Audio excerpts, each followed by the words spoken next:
ওসমান হাদি ভাইকে যারা গুলি করেছে তাদেরকে খুঁজে বের করে গ্রেফতার করতে হবে। তারা যদি ভারতে পালিয়ে থাকে তাহলে ভারত থেকে তাদেরকে ধরে নিয়ে আসতে হবে। এই যে সর্বত্র আধিপত্য, সে আধিপত্যের বিরুদ্ধে সাংস্কৃতিকভাবে, বুদ্ধিবৃত্তিকভাবে, কবিতার মাধ্যমে, প্রতিবাদের মধ্য দিয়ে ওসমান হাদি ভাই নতুন বাংলাদেশে তিনি স্বপ্ন বিনির্মাণ করতে সমর্থ হয়েছিলেন।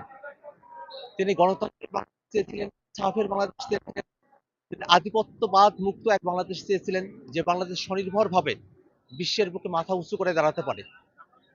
তার সেই স্বপ্নের সঙ্গে বাংলাদেশের মানুষেরা একত্রিত হয়েছিল। সেটাকে পতিত ফেসিবাদীরা তারা সহ্য করতে পারে নাই।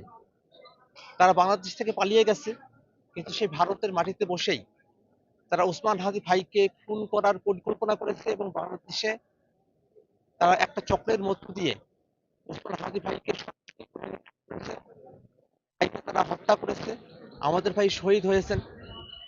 ওসমান হাদি ভাই যে স্বপ্ন দেখেছিলেন সেই স্বপ্নের জন্য তিনি শহীদ হয়েছেন।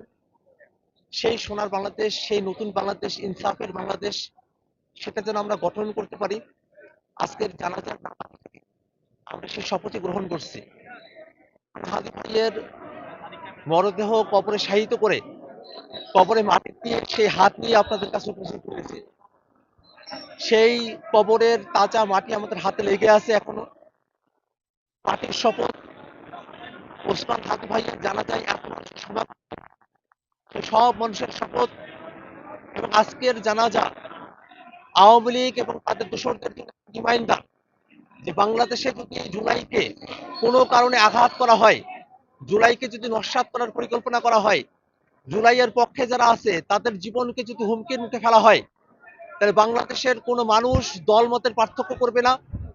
বাংলাদেশের সকল দলের মানুষ, ফেসিবাদ সকল ছাত্র সংগঠন, আপামর জনতা, তারা সকলে একযোগে তারা রাজপথে নেমে আসবে। আজকের জানাজার মধ্য দিয়ে সেটা আবারও প্রমাণিত হয়েছে। আজকে জুলাই আমাদের কাছে আবারও ধরা দিয়েছে। আমরা আল্লাহর কাছে দোয়া করি আল্লাহ রাব্বুল আলামিন যেন ওসমান হাদি ভাইকে কবুল করেন এবং ওসমান হাদি ভাই যে জুলাইয়ের বাংলাদেশের স্বপ্ন দেখতেন, ইনসাফের বাংলাদেশের স্বপ্ন দেখতেন, সেই জুলাইকে যেন আমরা হাদি ভাইয়ের শাহাদাতের মধ্য দিয়ে পরিপূর্ণ করতে পারি, এই দোয়াই আল্লাহ রাব্বুল আলামিনের কাছে আমরা করতে চাই। ওসমান হাদি ভাইকে যারা হত্যা করেছে শুধু একজন দুইজন ব্যক্তি নয়, এটা একটা গ্রুপ, একটা চক্র। তারা দেশের ভিতরে থেকে দেশের বাইরে থেকে এই ষড়যন্ত্র করেছে এবং গুলি তারা করতে সক্ষম হয়েছে। তারা এখনো পর্যন্ত ধরাছোঁয়ার বাইরে আছে। আমরা অন্তর্বর্তীকালীন সরকারের কাছে আহ্বান জানাবো, খুবই দ্রুত সময়ের মধ্যে ওসমান হাদি ভাইকে যারা গুলি করেছে তাদেরকে খুঁজে বের করে গ্রেফতার করতে হবে। তারা যদি ভারতে পালিয়ে থাকে তাহলে ভারত থেকে তাদেরকে ধরে নিয়ে আসতে হবে।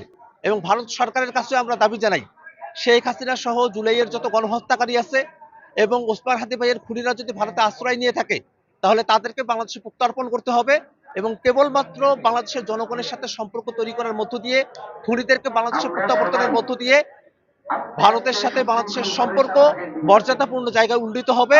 তার আগে পর্যন্ত ভারতের দমননীতি, আগ্রাসন, আধিপত্য এবং বাংলাদেশের খুনিদেরকে ভারতে আশ্রয় দেওয়াকে বাংলাদেশের মানুষ কোনোভাবেই গ্রহণ করবে না।